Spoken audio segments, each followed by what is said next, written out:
Bonsoir tout le monde. Alors dans la capsule de ce soir, nous allons aborder une partie de la chimie, traitant le chapitre des acides et les bases. Alors comme vous le savez, je vais commencer par lire l'énoncé de l'exercice.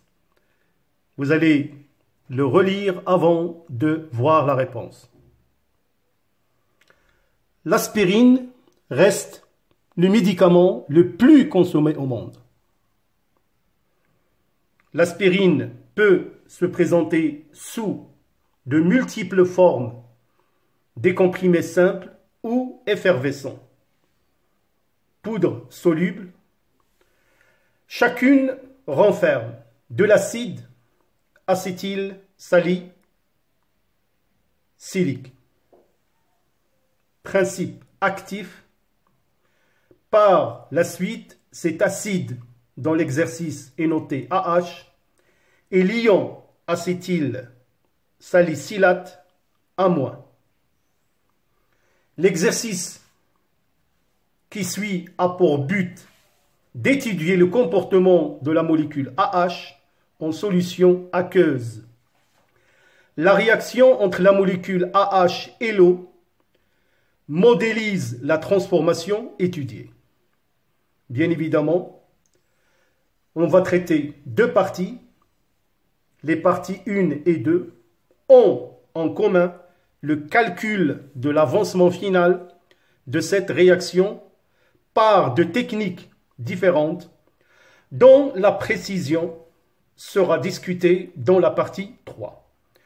Alors là, vous avez des données sous forme de tableau. Alors le tableau suivant donne la conductivité molaire ionique mesurée à une température de 25 degrés Celsius. Alors là, vous avez les aspects chimiques, à savoir les ions oxonium H3O+, hydroxyde HO- et A-. Lambda, la conductivité molaire ionique, notez très bien son expression dans le système international. Donc là, il est exprimé en millisiemens, mètre carré, mol moins 1. Les valeurs 35, 19,9, 3,6. On donne le pKa à 25 degrés du couple AH1-, 3,5, du couple H2O et HO-, 14. La masse molaire moléculaire de l'acide acétylsalicylique AHM, 180 g mol moins 1. Par dissolution d'une masse précise d'acide acétylsalicylique pur, on prépare un volume VS 500 ml d'une solution aqueuse d'acide acétylsalicylique notée S de concentration molaire en soluté apportée C indice S égale 5,55 multiplié par 10 puissance moins 3 mol litre moins 1. Étude de la transformation chimique par une mesure de pH. À 25 degrés, la mesure du pH de la solution S à l'équilibre, il donne 2,9. Première question. Déterminer à l'équilibre la concentration en ion H3O+, à l'équilibre en ion oxonium dans la solution S préparée. Question 1.2. L'acide acétylsalicylique représenté par la molécule AH réagit avec l'eau. Écrire l'équation de la réaction modélisant cette transformation chimique. Question 1.3. Déterminer l'avancement X final de la réaction. Bien évidemment, on pourra s'aider d'un tableau descriptif de l'évolution du système. Question 1.4. Déterminer l'avancement maximal X max de la réaction. Déterminer le taux d'avancement final taux de la réaction. La transformation étudiée est-elle totale?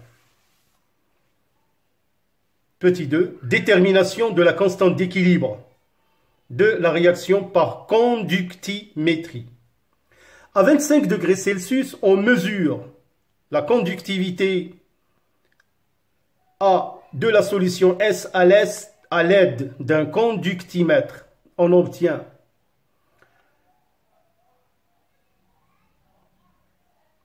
normalement, c'est sigma égale 44 millisiemens mètre moins 1. La conductivité de la solution est liée à la concentration des ions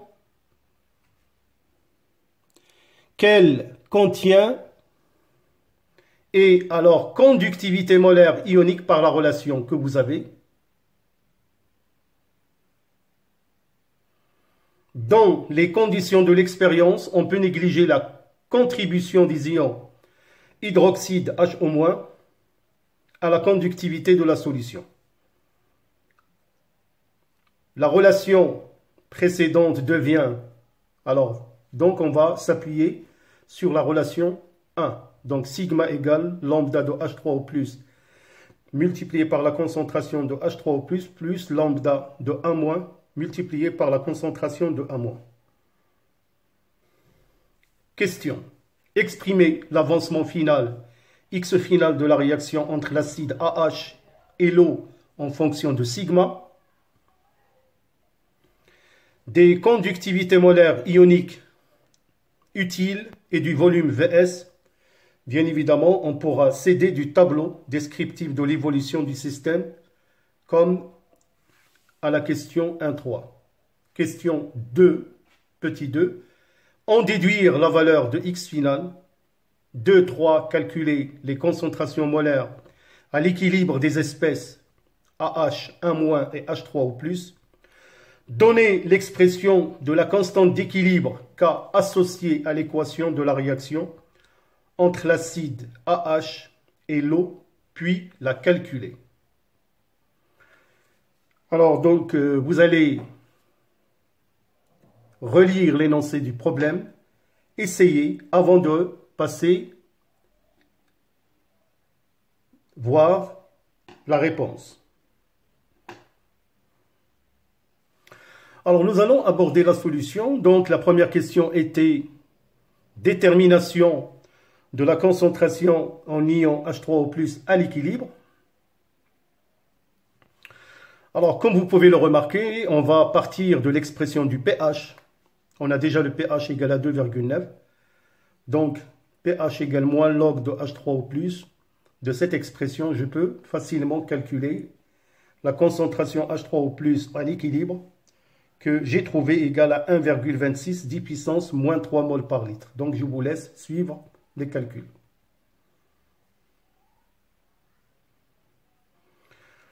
Alors la deuxième question, la réaction entre l'acide et l'eau, qui n'est qu'une dissolution de l'acide dans l'eau, est la suivante. AH à l'état aqueux plus H2O liquide donne 1- aqueux plus H3O+ aqueux. Alors la question 1.3, détermination de l'avancement X final de la réaction. Alors tout d'abord, on va calculer le nombre de moles de l'acide, c'est-à-dire initial, qui est égal à CS fois VS. Donc application numérique, on trouve 2,77 10 puissance moins 3 moles. Bien évidemment, on va utiliser le tableau d'avancement qui va nous permettre de déterminer X final. Alors, le tableau d'avancement va nous permettre de trouver que X final égale à la quantité de matière en ion H3O+, qui est égale à la concentration de H3O+ à l'équilibre multiplié par Vs. Application numérique, on trouve 6,3 10 puissance moins 4 mol.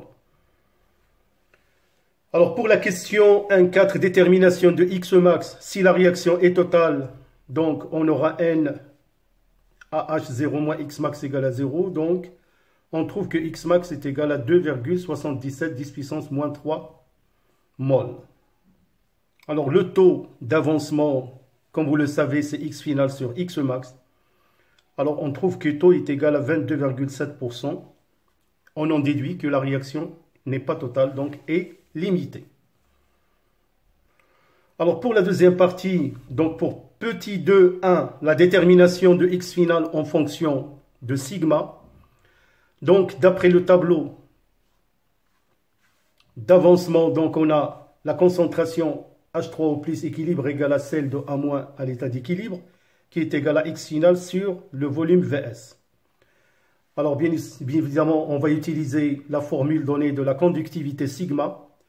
Alors on trouve que X final égale enfin sigma multiplié par Vs sur lambda de H3O plus lambda de A-.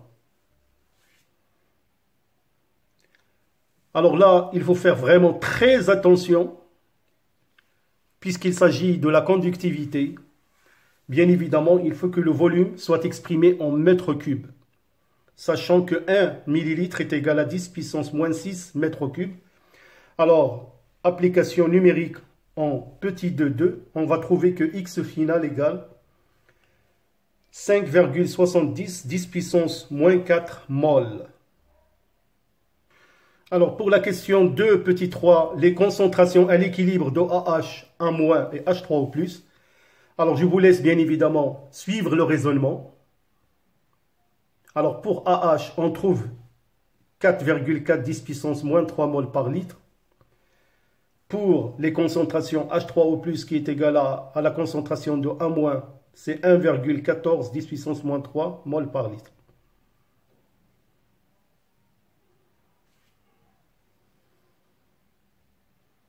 Alors pour la question 2, petit 4, l'expression de la constante d'équilibre K. Alors bien évidemment, c'est une chose qui doit être maîtrisée, donc que vous avez devant vous maintenant.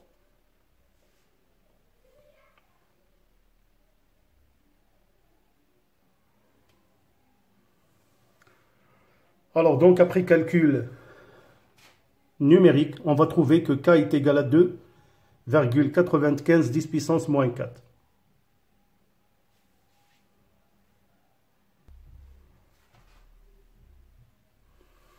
Alors voilà, merci pour votre aimable attention.